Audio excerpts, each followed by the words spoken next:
Alors je me réjouis, on continue à étudier Matthieu. J'espère que ça va être bienfaisant pour tout le monde ici.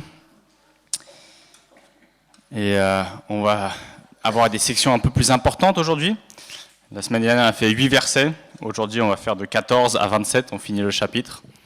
Voilà, avec 3 histoires, on pourrait dire, qu'on retrouve dans notre texte. Alors on se souvient du lien que Philippe avait fait la semaine dernière avec Moïse et Christ, qui est notre nouveau Moïse. Eh bien ce lien ne s'arrête pas, mais il continue. On se souvient de Moïse qui était sur la montagne et qui descend avec la loi de Dieu. Et vous vous souvenez, il retrouve qui? Il retrouve quoi, Moïse, en bas de la montagne, les plus jeunes? Est-ce que Moïse, quand il est descendu, il était youpi, trop bien, le peuple a eu une belle expérience, c'est magnifique? Oui?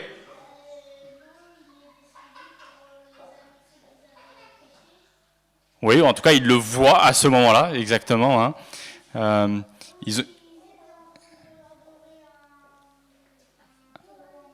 Ouais, exactement, ouais, qu'ils avaient fait en or. Eh bien, là, dans notre histoire, c'est un peu pareil. Les disciples viennent de vivre quelque chose d'extraordinaire. Ils ont vu la gloire de Dieu qui rayonne en Jésus.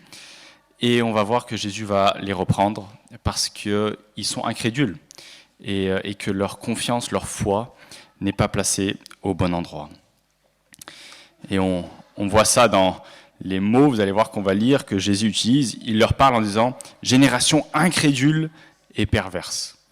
Et c'est des mots assez surprenamment qu'on retrouve aussi dans la bouche de Moïse. Alors pas dans Deutéronome, mais dans son cantique, dans Deutéronome 32, le verset 5, a une formulation très similaire qui pourrait être traduite aussi « génération incrédule et perverse ». Voilà, donc ça c'est juste pour le lien un peu historique. On retrouve un nouveau Moïse qui descend de la montagne et qui retrouve un peuple qui ne place pas sa foi en Christ. Alors, je lis la suite, donc à partir du verset 9. Donc, comme ils descendaient de la montagne, Jésus leur donna cet ordre. Ne parlez à personne de ce que vous avez vu jusqu'à ce que le Fils de l'homme soit ressuscité. Les disciples lui posèrent cette question. Pourquoi donc les spécialistes de la loi disent-ils qu'Élie doit venir d'abord ? Jésus leur répondit, « Il est vrai qu'Élie doit venir d'abord et rétablir toute chose. Mais je vous le dis, Élie est déjà venu. Et ils ne l'ont pas reconnu et ils l'ont traité comme ils ont voulu. De même, le Fils de l'homme souffrira de leur part. » Les disciples comprirent alors qu'il leur parlait de Jean-Baptiste. Alors le verset 9, qui est peut-être un verset qui peut nous surprendre, hein, on se pose la question, mais pourquoi est-ce que Jésus demande à ses disciples de garder le silence ? Ils viennent de voir quelque chose de spectaculaire, la transfiguration, et la réaction normale, ce serait de le dire à tout le monde. Hein. Quand il y a quelque chose d'extraordinaire qui se passe dans votre vie, vous avez envie que votre entourage le connaisse. Quand il y a une grossesse, on veut que tout le monde le sache. Quand, je sais pas, vous avez réussi votre diplôme, lorsque... voilà, dès qu'il y a un événement important, grand, qui se passe dans votre vie, vous voulez que les personnes le sachent. Et pourtant, Jésus leur dit non, bouche bée, vous n'en parlez pas. Alors bien sûr, ça pose des questions. Pourquoi ? Alors, je pense que c'est surtout parce que, et dans d'autres textes, on le voit, Jésus ne voulait pas provoquer de tumulte. Son temps n'était pas encore venu d'être pris par les autorités et de se retrouver finalement cloué sur la croix. Et donc il y a un sens dans lequel il le révèle progressivement à ses disciples, mais il veut que ça reste quand même caché. Voilà, parce que dans les temps de Dieu, c'était pas encore mûr. Et donc les disciples lui posent une question, c'est normal, ils sont curieux. Les spécialistes de la loi disent que Élie doit venir d'abord, avant que toute chose devienne nouvelle. Donc quelque part, ils sont en train de se dire, mais voilà, on a bien compris, tu es celui qui...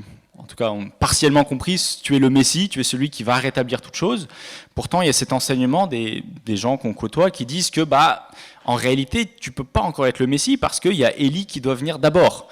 Donc comment est-ce que tu expliques ça, Jésus, que tu es déjà là alors que Élie doit venir d'abord? Et donc Jésus leur explique que Élie est en fait déjà venu.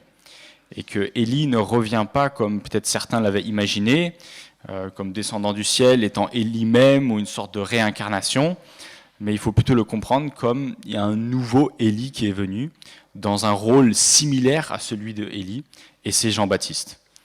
Et donc c'est dans ce sens-là que la prophétie est accomplie. Donc là, pareil, Jésus corrige un peu la compréhension qu'avaient les pharisiens et donne la bonne compréhension. Il y a peut-être une chose aussi qui nous surprend dans ce qu'on lit. Jésus dit « Il est vrai qu'Élie doit venir d'abord et rétablir toute chose ». Je suis sûr que vous butez un peu là-dessus, moi aussi j'ai buté là-dessus. Et rétablir toute chose, ça veut dire quoi? Rétablir toute chose. Je ne pense pas que ici Jésus est en train de révéler quelque chose de nouveau par rapport à ce qu'on a vu dans le passé, dans Matthieu. Mais je pense que c'est juste une façon de dire qu'il, comme la prophétie le dit dans Malachie, qu'il va ramener le cœur des pères aux enfants et des enfants aux pères. Il prépare le chemin de Jésus, il prêche la repentance, et dans ce sens-là, il est en train de préparer, de rétablir toute chose pour la venue du Messie. Ce n'est pas l'œuvre du Messie même, mais c'est l'œuvre préparatoire du Messie. Voilà, je pense qu'il faut comprendre ça comme ça. Et Jésus leur annonce que lui aussi va suivre quelque part dans les traces de Jean-Baptiste, qu'il va devoir souffrir et mourir de la part des hommes. Chose que les disciples, on va se rendre compte, comprennent, mais que partiellement. Il va devoir le redire, après on le verra dans les versets 22 et 23, et il va encore devoir le redire, et en fait c'est uniquement vraiment lorsque les choses se passent et qu'il est crucifié et qu'il ressuscite que les disciples croient enfin pleinement ce que Jésus leur a dit pourtant plein de fois avant. Voilà, je continue notre lecture, verset 14. Lorsqu'il fut arrivé près de la foule, un homme vint se jeter à genoux devant Jésus et dit « Seigneur, aie pitié de mon fils qui est épileptique et qui souffre cruellement. Il tombe souvent dans le feu ou dans l'eau. Je l'ai amené à tes disciples et ils n'ont pas pu le guérir. » « Génération incrédule et perverse, répondit Jésus. Jusqu'à quand serai-je avec vous? Jusqu'à quand devrais-je vous supporter? Amenez-le-moi ici. Jésus menaça le démon qui sortit de l'enfant, et celui-ci fut guéri à partir de ce moment-là. Alors les disciples s'approchèrent de Jésus et lui dirent en privé, « Pourquoi n'avons-nous pas pu chasser ce démon? » « C'est parce que vous manquez de foi, leur dit Jésus. Je vous le dis en vérité, si vous aviez de la foi comme un grain de moutarde, vous diriez à cette montagne, déplace-toi d'ici déplace-toi d'ici jusqu'à là, et elle se déplacerait. Rien ne vous serait impossible. Un discours surprenant, hein, je pense à première lecture, on ne sait pas trop ce qu'on doit en penser, ce qu'on doit en faire. La chose qu'on sait, c'est que dans Matthieu 10, je ne sais pas si vous vous souvenez, Jésus nomme ses apôtres, ses disciples, et vous vous souvenez ce qu'il leur dit? Je vais le lire. Jésus appela les 12 disciples et leur donna le pouvoir de chasser les esprits impurs et de guérir toute maladie et toute infirmité. Donc ils ont reçu le mandat de chasser des démons, de guérir. Et donc quelque part, les disciples se disent, on est en train de faire ce qu'on est censé faire. Tu nous as mandatés à cela. Et pourtant, ça ne marche pas. Ils n'y arrivent pas. Ils ont un cas où ça ne fonctionne pas. Et Jésus, ici, dit que c'est à cause d'eux. C'est quoi le souci? Est-ce que quelqu'un l'a relevé? Jésus dit c'est leur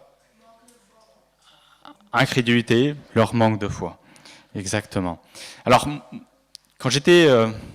avant d'étudier ce texte, je n'étais pas encore aussi clair que maintenant, heureusement, hein, c'est pour ça que je le prêche maintenant. Mais dans ma tête, je pensais toujours que c'était une question de quantité de foi. Quand Jésus disait « vous manquez de foi », je pensais que c'était... Ils avaient de la foi, mais c'est comme un verre qui n'est pas assez rempli. Vous voyez, le verre est rempli à moitié, et il faut que le verre soit rempli de foi pour que ça fonctionne. Hein, dans ce sens-là, il y a trop peu de foi. Mais je ne pense pas que ce soit ça, en fait, que Jésus est en train de dire ici. notamment à cause de l'illustration qui est donnée par la suite, qui est surprenante. Il dit, si vous auriez de la foi comme une graine de moutarde, alors vous pourriez déplacer des montagnes. Une graine de moutarde, est-ce que c'est grand les enfants, une graine de moutarde? C'est tout petit.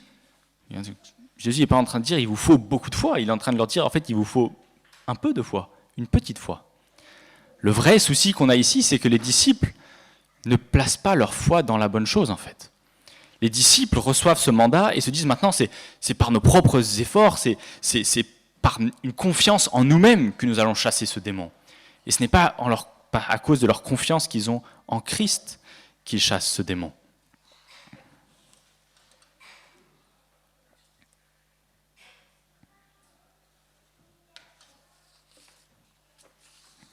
Le souci ici, c'est l'objet de leur foi. Leur foi n'est pas placée en Christ qui, lui, peut sauver. Ce qu'il faut savoir, c'est que la foi elle-même n'est pas ce qui peut guérir, mais c'est Dieu celui qui fait les miracles. Et la foi est le moyen que Dieu utilise. Et ici, il semblerait, et c'est sûrement pour ça que Jésus les reprend de manière aussi forte, les disciples avaient quelque part détaché leur confiance de Christ, ou en tout cas, elle n'était pas assez forte. Et leur confiance reposait plus en eux-mêmes.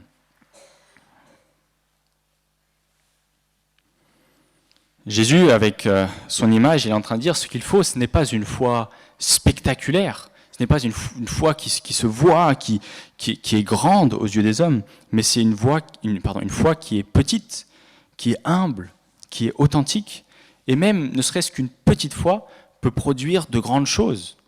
On se souvient de l'illustration de cette graine de moutarde qui est utilisée précédemment pour parler du royaume de Dieu. C'est la graine la plus petite, mais elle peut devenir un grand arbre. Et la foi, c'est ça. C'est quelque chose qui est petit, qui est humble, qui est faible en apparence, mais qui peut produire de beaux et de grands fruits.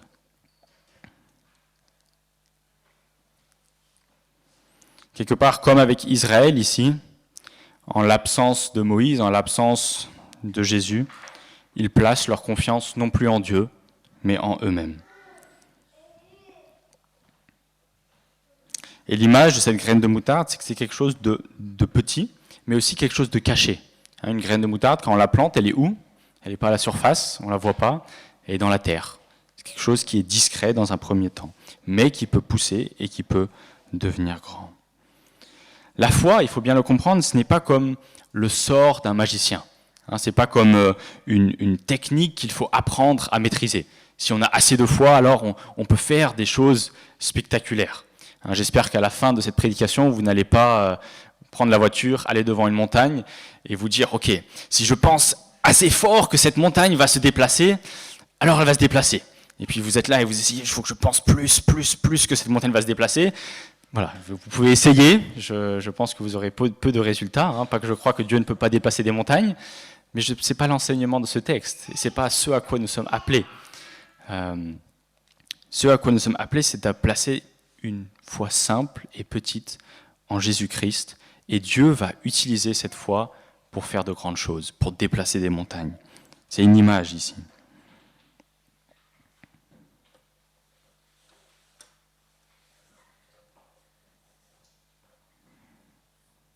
Il ne faut vraiment pas voir la foi comme une sorte de magie. C'est vraiment une relation de confiance qu'on a avec Dieu. Et d'ailleurs, nulle part dans le Nouveau Testament, si vous voudrez dans ce sens-là, nulle part on a Jésus qui donnerait cet exemple.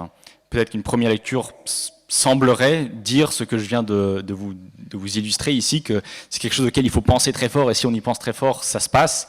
Jésus n'agit pas comme ça. Dans le Nouveau Testament, il n'y a jamais aucun exemple de c'est comme ça que la foi fonctionne. Donc c'est pour ça qu'on exclut cette interprétation ici aussi.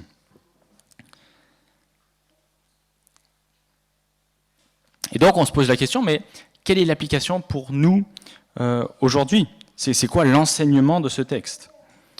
Et ce texte, je pense, nous enseigne que nous ne devrions pas agir en faisant confiance à nous-mêmes et à nos propres efforts, mais en Dieu. Ça, c'est quelque part pour les disciples ici, ils pensaient qu'ils avaient le pouvoir maintenant en eux-mêmes de chasser les démons, et ils vont vite se rendre compte que ce n'est pas ça. Et je pense que c'est la même chose pour nous. On se dit peut-être, Dieu m'a dit, fais de toutes les nations des disciples, mais au final, c'est par tes propres forces, par tes propres arguments que tu veux convaincre ton prochain. Tu te dis que tu places ta confiance en Dieu, mais au fond, en fait, ta confiance, elle est en toi-même. C'est là que tu manques de foi. C'est là que tu te comportes comme les disciples. Ou alors peut-être pour les enfants, Dieu vous dit « Honore ton père et ta mère ». Mais toi, tu te dis « C'est par mes propres efforts que je vais obéir à papa, à maman quand ils vont me dire ce qu'ils veulent que je fasse ». Tu dis peut-être que tu fais confiance en Dieu, mais au fond, en fait, tu te reposes sur toi-même, sur une confiance qui est basée sur toi. C'est là que tu manques de foi. Et c'est là que Jésus est en train de te parler et te dire « Tu manques de foi ». Et tu agis comme les disciples. Peut-être que tu entends Dieu dire « Soyez féconds, multipliez-vous et remplissez la terre ». Tu te maries, vous avez des enfants, vous fondez une famille, et sur tes propres forces, tu te reposes pour gérer ta famille, pour éduquer tes enfants, pour manager tout ce qui se passe dans le foyer. Tu dis que tu as confiance en Dieu, mais en réalité, ta confiance, elle repose sur toi-même. C'est là que tu manques de foi. C'est là que tu agis comme nos disciples ici. Pierre dit aux responsables d'église, « Paie mon troupeau ». Je me prêche à moi-même. Et peut-être qu'on peut se dire, mais voilà, je fais confiance à Dieu dans la façon dont on gère l'église, mais au fond, en fait, c'est sur mes propres forces que tout repose. Et que je me dis, je veux faire confiance en Dieu, mais en réalité, j'ai du mal à vraiment tout lâcher à Dieu, à lui faire confiance, et c'est sur mes propres efforts que la chose repose. C'est là que je me comporte comme les disciples. Dieu me commande quelque chose, et puis je me dis, ok, dans un sous-conscient, je vais le faire par mes propres efforts. Et j'oublie que j'ai besoin de Dieu pour le faire. C'est là qu'on agit comme les disciples. Et donc notre encouragement, c'est, comme Jésus nous dit, ayons une foi comme une graine de moutarde, qui est simple. Il ne faut pas grand-chose. C'est tout petit ce qu'il faut, mais il faut que ce soit authentique, et il faut que ce soit en Christ, et en Christ seul. Et Dieu va utiliser cette dépendance qu'on a envers Dieu pour faire de belles choses, pour faire pousser un arbre qui est porteur de fruits. Ça commence tout petit, caché dans la terre, mais ça peut grandir. Et on peut réellement déplacer des montagnes dans nos vies. Et ce n'est pas nous qui déplaçons ces montagnes, c'est bien Dieu.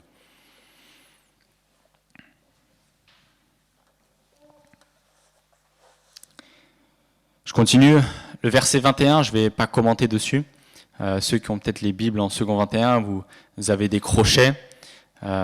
C'est un de ces versets dans la Bible où on n'est pas sûr que c'était dans les textes originaux.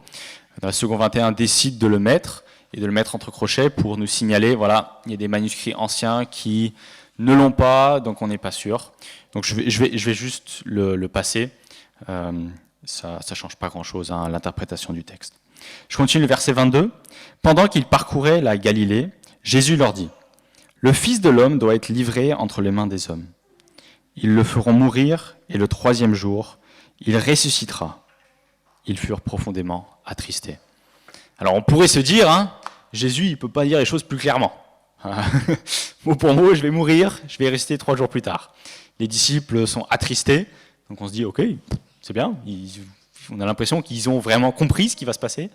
On va se rendre compte par la suite que toujours pas vraiment. Ça commence un peu à faire les connexions, mais encore une fois, il y a juste un manque de foi dans la parole de Jésus. Et il va falloir vraiment qu'ils expérimentent la résurrection pour pleinement y croire. C'est assez surprenant, notre incrédulité humaine. Et les disciples sont un bon exemple pour montrer notre incrédulité qu'on a aussi. Jésus si souvent dit des choses, Dieu nous parle, sa parole est claire, et pourtant on est constamment en train de se dire, j'entends ce que Dieu dit, mais je vais le faire par mes propres forces. Et ça, c'est une erreur vraiment profonde. Et c'est là que la prédication de ce matin, c'est très bien que Jésus nous rappelle, vous manquez de foi, ayez confiance en moi. Je continue, verset 24. Lorsqu'ils arrivèrent à Capernaum, ceux qui percevaient l'impôt annuel s'approchèrent de Pierre et lui dirent « Votre maître ne paye-t-il pas l'impôt annuel ?» Si, dit-il. Quand il fut entré dans la maison, Jésus prit les devants et dit, qu'en penses-tu, Simon? Les rois de la terre, de qui perçoivent-ils les taxes ou les impôts? De leurs fils ou des étrangers? Il lui dit, des étrangers. Jésus lui répondit, les fils sont donc exemptés. Cependant, pour ne pas choquer, va au lac, jette l'hameçon et tire le premier poisson qui viendra. Ouvre-lui la bouche et tu trouveras de l'argent. Prends-le et donne-le pour moi et pour toi. Alors un peu de contexte ici, l'impôt qu'ils doivent payer, peut-être qu'on pense que c'est un impôt romain, parce qu'ils étaient sous domination romaine, mais ce n'est pas le cas. Ici, il est question d'une loi de l'Ancien Testament, dans Exode 30, qui demandait à ce que chacun donne une demi-pièce par personne, par adulte qui existait en Israël, pour les fonctions du tabernacle et puis plus tard du temple. Et c'est un impôt encore qui était pratiqué au temps de Jésus. Et donc chaque juif chaque juif adulte devait payer cet impôt pour subvenir à ce qui était nécessaire au fonctionnement du temple. Et donc il y a ces juifs qui quelque part mettent à l'épreuve Jésus, ils sûrement cherchent à trouver certaines failles, et demandent à Pierre, voilà, est-ce que votre maître, il paye bien l'impôt annuel qu'on a besoin pour le temple? Donc Pierre lui dit oui, mais on semblerait qu'il n'est pas si sûr, parce qu'ils ne sont pas encore payés. Hein. Mais en tout cas, Jésus donne un enseignement ici. Et donc, il prend cette histoire qui est bien parlante, il leur dit, mais voilà, dans un royaume, est-ce que le roi, il taxe ses fils? Est-ce que les fils doivent payer des impôts? Il est évident que non, hein, ils sont exemptés. Ceux qui payent des impôts, c'est ceux qui ne sont pas de la famille royale. Et donc Jésus est en train de préparer le chemin et de leur annoncer qu'il y a un régime qui va changer. Hein, vous êtes fils et filles de Dieu. Et cette taxe avec l'Ancien Testament qui va s'arrêter aussi. Mais voilà, on n'y est pas encore tout à fait. Hein, Jésus n'est pas encore mort, ressuscité. Et puis pour ne pas choquer, c'est un principe biblique aussi qu'il faut retenir, juste il paye la taxe. Et puis bien sûr de manière très spectaculaire, miraculeuse, hein, il envoie Pierre, va pêcher un poisson, ouvre-lui la bouche, sort une pièce, oh, il y a une pièce, et c'était exactement la valeur qu'il fallait pour payer pour 2 personnes, parce que c'était une demi-pièce par personne, il était 2. Voilà. Il a payé l'impôt de cette manière-là. Alors, qu'est-ce qu'on peut retenir de ce petit passage? Voilà. Ça, c'est la bonne conclusion. Vous pouvez essayer, hein. Peut-être avec beaucoup de foi. Si tu y crois beaucoup, Philippe, tu peux rester assis devant ta canne à pêche et que tu auras ce qu'il faut pour payer l'impôt. Non, mais effectivement, Jésus enseigne sur l'argent. Alors ici, c'est l'impôt juif, mais autre part aussi, il dit, voilà, l'empereur, quand il taxe, on est censé payer nos impôts. Le chrétien, c'est le bon citoyen qui se soumet au magistrat parce que Dieu l'a établi. Voilà, on ne va pas faire toute une théologie de l'argent ici, ce n'est pas le but de ce texte. Mais voilà, soyons généreux comme on a toujours été généreux. Mais ici, je pense, l'enseignement, c'est pour ne pas choquer, des fois, c'est bien de faire des choses même si elles ne sont pas strictement nécessaires. Je pense par exemple, Paul enseigne des choses similaires dans 1 Corinthiens vis-à-vis des viandes sacrifiées aux idoles. Alors aujourd'hui, c'est peut-être pas ce cas-là, mais imaginez peut-être vous êtes invité chez une famille qui, chrétienne pour des raisons X ou Y, pense qu'il n'est pas bon de manger du porc. Eh bien, pour ne pas choquer, pour ne pas provoquer, vous n'allez pas les inviter et cuire un porc. Vous n'allez pas venir avec un sandwich au jambon. Mais voilà, juste, c'est pas ça qui est important. Pour ne pas choquer, vous respectez tel qu'ils conçoivent la chose. Si vous êtes dans une famille, n'importe quoi, pareil, qui vous invite le dimanche et ils sont convaincus qu'on ne devrait pas jouer aux jeux de société un dimanche, eh bien, voilà, vous ne choquez pas, on a des discussions, on boit un café. Voilà, on peut trouver 1000 et une illustrations dans ce sens-là. On est appelé à se focaliser sur les choses essentielles. Et s'il y a des choses mineures comme ça qui pourraient faire chuter notre frère ou notre sœur, eh bien, allons juste dans son sens-là. Ce n'est pas quelque chose qui devrait créer des problèmes. Et puis bien sûr, on a l'évangile ici qui est en filigrane, hein, parce que quelque part le temple est aboli avec Christ. Christ, grâce à son œuvre sur la croix, met un terme aux offrandes qui étaient nécessaires pour le péché du peuple dans le temple. Et l'impôt qui doit être payé pour le fonctionnement dans ce temple, Christ va payer une fois pour toutes. Et c'est beau de voir ici sa relation avec Pierre. Christ ici paye l'impôt pour lui-même, mais pour Pierre aussi. Pierre est inclus. On pourrait dire ici, il est uni à Christ. Et ça, je pense, c'est une chose qui est vraie pour nous aussi et qu'on devrait se rappeler.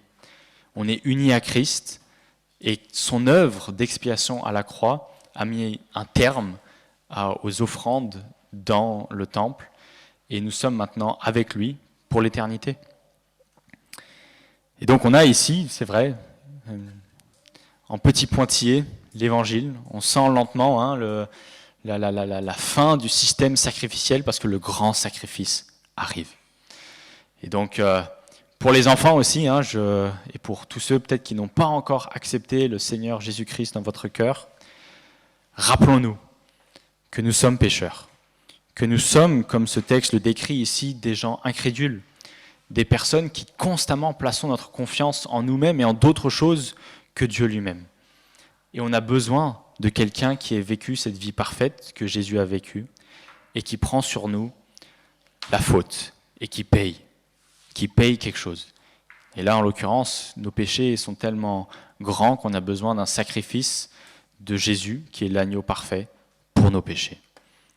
Sachez que Jésus a payé pour nous, et si Christ n'a pas encore... si tu n'as pas encore placé ta confiance en Christ qui est mort pour toi, eh bien réfléchis-y. Je pense aux plus jeunes, peut-être qu'il y a certains des enfants, certains des ados, peut-être même certains des adultes qui n'ont pas encore placé pleinement leur vie en Jésus-Christ. C'est un appel. Christ a tout payé. Il a mis fin au système de l'Ancien Testament et il a ouvert une porte de la liberté. Une liberté qu'on a en Christ. Voilà. Je m'arrête ici. J'espère que ces quelques minutes de traversée d'un petit passage dans Matthieu ont été encourageants pour vous. J'aimerais encore prier et puis on va continuer notre culte. Oui Seigneur, nous sommes pécheurs et nous avons besoin de nous le rappeler. Cette image de cet homme qui est désespéré à cause de son enfant qui... On ne sait pas vraiment quel était son souci, mais de toute évidence, il était possédé, il tombait dans le feu, il se faisait mal. Et ce papa qui est désespéré cherche à trouver une solution. C'est quelque part une bonne image de la condition humaine, de ce que nous serions sans toi. On a besoin d'un Dieu en qui on peut placer notre confiance. Tu as prévu la vie chrétienne d'une manière merveilleuse, tu as tant de bons commandements pour nous, mais si souvent, je pense, on les entend, on les prend de ta part, mais pourtant on veut surmonter ces efforts par nos propres efforts. Et c'est une erreur. On a besoin de se confier en toi en toutes choses, que ce soit dans notre vie spirituelle, que ce soit au travail, que ce soit dans nos mariages, dans nos familles, dans l'Église. Seigneur, on veut vraiment juste tout te remettre et tout surmonter avec foi. Non pas en reposant sur nos forces, mais sur tes forces. Tu es celui qui peut nous donner des forces, même quand la nuit, il y a un enfant qui fait que de se réveiller et on est au bout de nos forces et on a vraiment besoin de ta force ou que on se retrouve dans une situation financière difficile, on sait qu'on a une famille à nourrir et pourtant, voilà, on n'arrive pas à trouver une solution, ou on se retrouve dans des études et c'est compliqué, on veut finir ce diplôme mais on a l'impression qu'on n'a pas les capacités intellectuelles, on n'a pas le temps. On veut se reposer sur toi, Seigneur. Tu es celui vraiment qui peut nous donner les forces pour surmonter toutes nos épreuves dans nos vies. Et merci, Seigneur, que tu nous rappelles que tu es celui qui met un terme à un système qui était basé sur les œuvres dans l'Alliance mosaïque, où tu demandais à faire pour que ton peuple puisse rester dans le pays promis. Et ce système-là est aboli. Et c'est toi qui remplis parfaitement les exigences du Père et qui nous ouvre les portes du ciel. Et maintenant, nous sommes libres en toi. Nous sommes filles et fils d'un roi. Nous n'avons pas à payer quoi que ce soit comme impôt, mais nous voulons par pure reconnaissance t'offrir nos vies et se mettre à ton service, Seigneur. Amen.